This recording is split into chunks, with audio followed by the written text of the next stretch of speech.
Welcome to Aging Gracefully on Suncoast FYI. Each week we talk to different experts and professionals on a wide range of subjects to give you tips and advice on living a happy and healthier life, no matter what age you may be. This week on Aging Gracefully, we talk to Alicia Couri, Dr. Anita Rothard, and Jeremy Udell of Udell Associates. Author Alicia Couri returns this week to talk about posture and how it can affect aging. Hello. Hi, it's great to be back again. Thank you. Always nice to see you. Yes. Nice to be here. Okay, so posture and aging younger. How does that go together? Wow, you know, when I was younger, I had a teacher in the 3rd grade that always had us stand up straight and tall and you know, lift your chest, lift your chin, and so it's just something I've always tended to do. It was instilled in me as a young child, and also as I was a flight attendant too. That was something when we did our training. They always taught you have to stand up straight and tall and be, you know, have a confident appearance. Okay. And so posture has always been something that I've been very aware of for myself, and I notice as well that a lot of younger people, even when I was younger, tended not to even think about their posture. Right. But as you age, it can take a toll on your body. So again, this is all about, you know, what can you do when you want to help your children or your grown children or someone that you might know, you know, say something to them gently, you know, about posture. About posture. I mean, it starts, like you said, in school. It starts young. Or computers, you're always bending over. Well, there are 2 things that I notice that's very plain. Number 1, young women who are tall. When they're tall and they develop at a young age, maybe they're taller than all the other kids in their class, and they start hunching over because they're self-conscious. Yes. Another thing that makes you self-conscious as a young lady as well is as you grow up, and if you develop your chest faster. Yes. You know, that happened with me. Because people stare. People stare, and so you don't want to sit up because then it's like, hello, you know. So they tend to, again, arch their backs a little bit and be more self-conscious.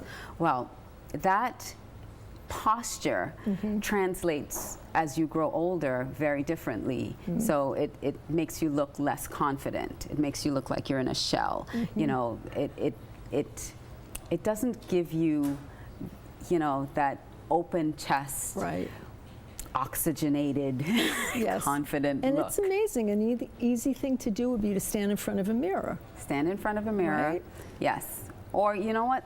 A lot of people on social media, they videotape themselves. Videotape yourself walking. I like that. Videotape yourself walking, and you'll see. So that's a good tip. You have some more. Or have someone videotape you walking, and you'll see if you're walking, you know, hunched over, or you're sitting like this. Another thing that, especially now in this generation, is the tablets or the iPhones or the let me not say iPhone, just phones in general, or the computer. We're always down, you know, your head down, looking down at it, and that does not promote good posture. It actually elongates these ligaments in the back of your neck, and so they're not strengthened, and they can't hold you up the way that they should. So it shortens these ligaments and it elongates these ligaments, and then your neck is not in the right attitude that it should be. And it also, you know, it's not good for your spine. Right. So all of those things tied together, and again, it's this repetitiveness that you know, everything ties in together. Yes. You know, whether it's thoughts or physical actions, activities. You know, you have to keep doing something and be mindful of what you're doing, whether it's your thoughts. That's the key right there. Mindfulness. Or your actions. Be aware of what we're doing, because we just move through life a lot of times and we're not aware of certain things that we're doing, and posture is one of those things you're not aware of. So if you're on your phone for any extended length of time, take a break. If you're on your computer for a while, take a break, just sit up. Walk around for a few minutes. Take a deep breath. Let your head, your chin sit up. Raise your chest. let that oxygen flow. And that's it. That's one of the benefits. That's one of the benefits. That's one of the benefits of good posture. Oxygen flowing through your body, because you can take deeper breaths. Yeah. You know, you strengthen your core muscles. Those are the muscles that really help you stand up straight and tall. If you're not using those core muscles, that, you know, your spine, you get lower back pain and those things. So you want to engage your core as much as possible, and your posture helps engage that those core muscles. Okay. And again, how do you suggest we prevent poor posture? I mean, what are some tips? Some tips. Yes. Again, we talked about every 10 minutes, just sitting up straight and tall, taking a deep breath. Another thing, make sure your chin, you know, your chin is always up. Don't, you know, walk around with your chin down. Okay. Because Dr. Amy Cuddy from Harvard, she did research on actually posture and what that means, and especially in the animal kingdom, and how it relates to confidence. Sure. And people who have poor posture, they tend to invite more low self-esteem, depression, which is amazing that your posture can actually make you depressed if you're not walking upright. So she did a lot of research into posture and how standing up straight and tall can change your confidence, change your mood and your attitude. So, you know, those are just some things. Engage your core, make sure you're always upright, and they also help, you know, lift, prevent sag. You know, it helps lift everything. Ladies. Ladies. Yes. So always walk with good posture, and that helps you look and feel younger. Because when you can, you know, breathe deep and bring life into your body, you feel good about yourself. So important. Yes. Such a simple thing again, but so simple. So important. And again, thank you so much for sharing your wisdom with us today. Thank you. Please stay tuned. Aging Gracefully on Suncoast FYI will return after a short break.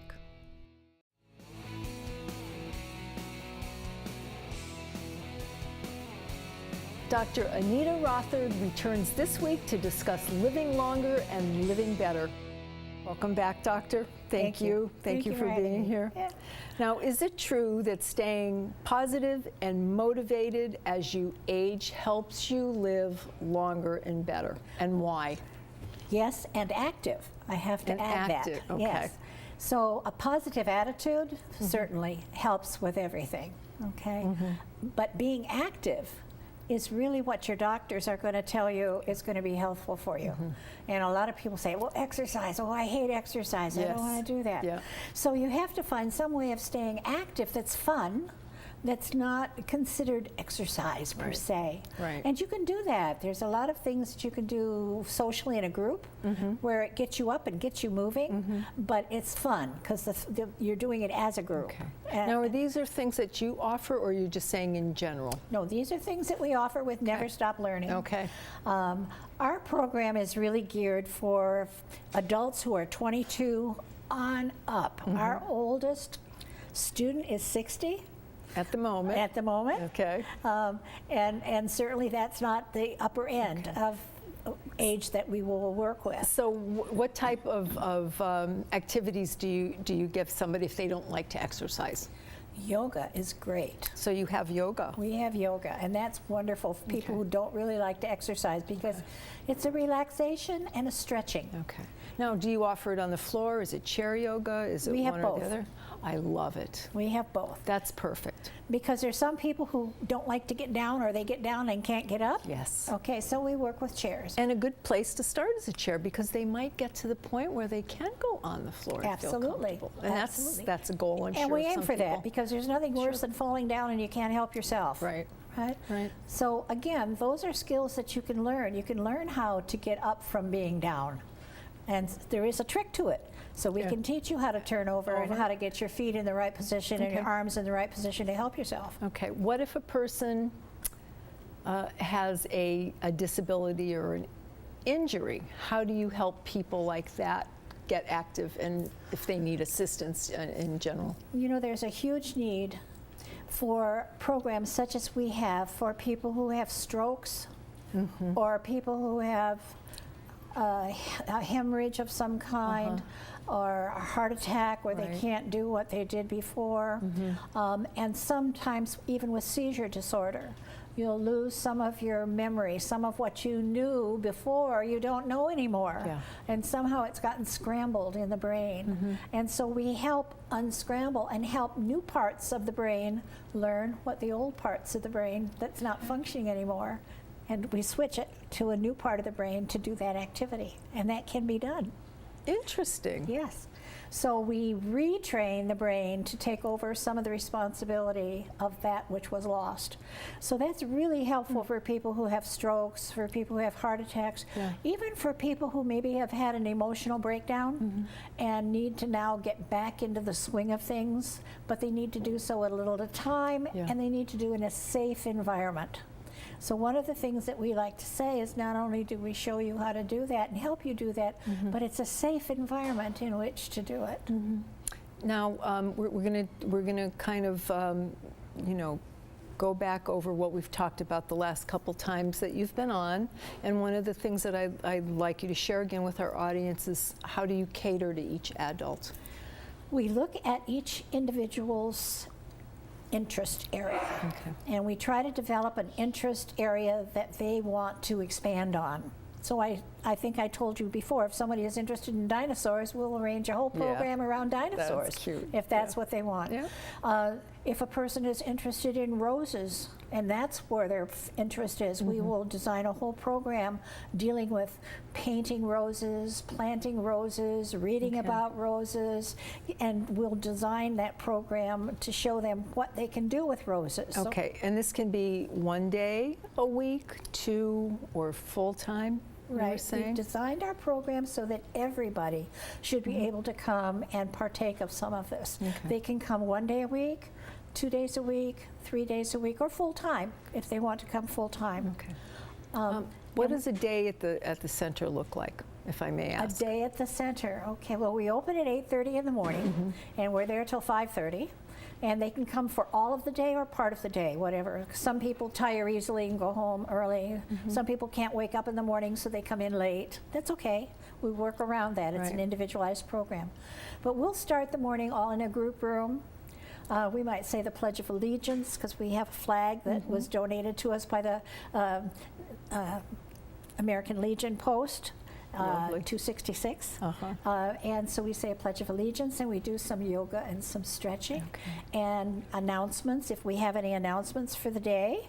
Birthdays, special events, birthdays, congratulations. And then we'll break up into groups so that each of the people will find a group or an activity that they want to do for that day. And so they can choose their own activities and plan their own program as to what they want. So they'll be breaking up into different groups. So some may go to arts and crafts, some may choose to go to exercising, some may choose to go to a cooking class. So it'll be up to them to decide where they want to go. So we'll break up into groups. And maximum of 40 students. Maximum of 40. That would be basically 10 students per teacher, right? Because you said there was going to be four teachers. So very small group. There'll be a lot of hands-on, one-on-one. And again, who should attend Never Stop Learning? Anyone that has some problems with daily living skills. And I'm not saying disability. I'm saying anyone who has problems with daily living skills. Maybe their only problem is they don't know how to cope with the frustration they have at home, and they want to learn coping skills. Maybe they have problems with anger, and they want to learn anger management in a safe way, one-on-one. Sure. Yes. Yeah. You know, maybe they have, there's anger management groups out there, but they don't want to go with the group. They don't want other people to know. They want to be able to deal with that themselves in a private, nice, professional way. And feel, safe and secure. Safe and secure. Wonderful. So depending on what they want to do, we'll have those individual groups. We break for lunch. We'll meet again as a group in the afternoon. And we'll do something together. We might do a sing-along together. We might do a board game together. And then we'll break into groups again for the afternoon. And then usually after about 3 o'clock, it's like I call free time. So we have videos and DVDs And we have musical instruments they can play if they want of their own. They can get together and play cards with somebody else if they'd like. So it's kind of a free time for them to do what they like. Okay, and interact with people. And I think that is such an important part to stress about what you do, is really getting people back on track, staying motivated, and living a longer and healthier life. Exactly. Great. Thank you so much for being here. Really enjoyed it. My pleasure. And look forward to meeting you again soon. Thank you. Thank you for tuning in to Aging Gracefully on Suncoast FYI. We'll return right after the break.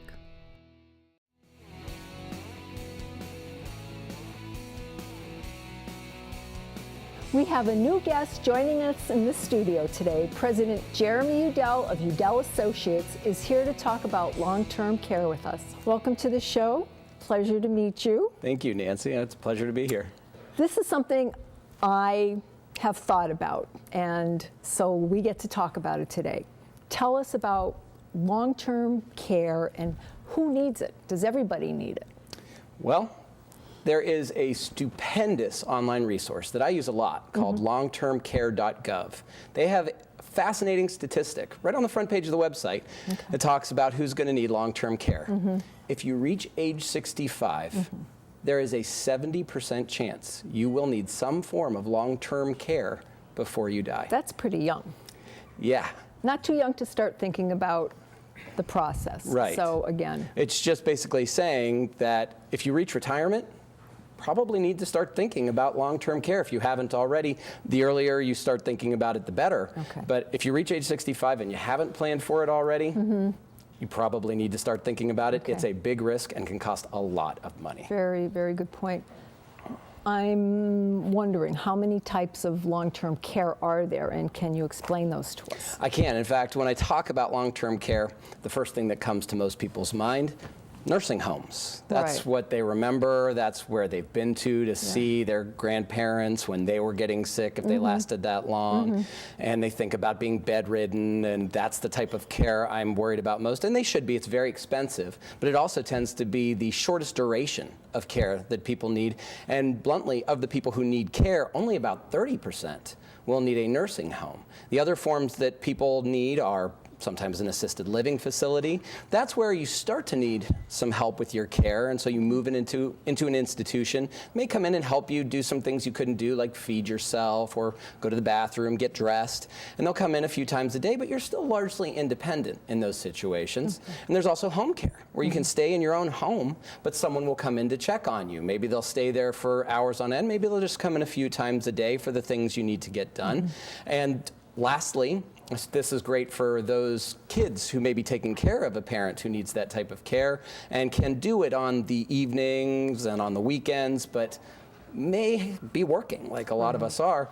There's adult daycare centers, a little like a child care center where you drop them off and pick them up. This way that parent or aunt or uncle, whoever you're taking care of who needs that type of care, can get it when you're not there, but it doesn't cost you round-the-clock dollars. And the beauty of Udell Associates is that you give people individualized information. So you structure whatever it is that you're presenting them with what they need based on their income. Well, we talk to them care. about their family situation, who's Right. likely to possibly provide that care for them if they Sure. were to need it. If no one is there to provide them that care, where would they look for a facility? Would it be back north maybe where they originally lived, or would they stay here? Is there another area they'd be looking at, maybe where a kid moved to? Right. Who knows? But we would be talking to them about all those things and helping them maybe do a little research on what's in that area and what the costs are of all those and different that types was of my care. next question.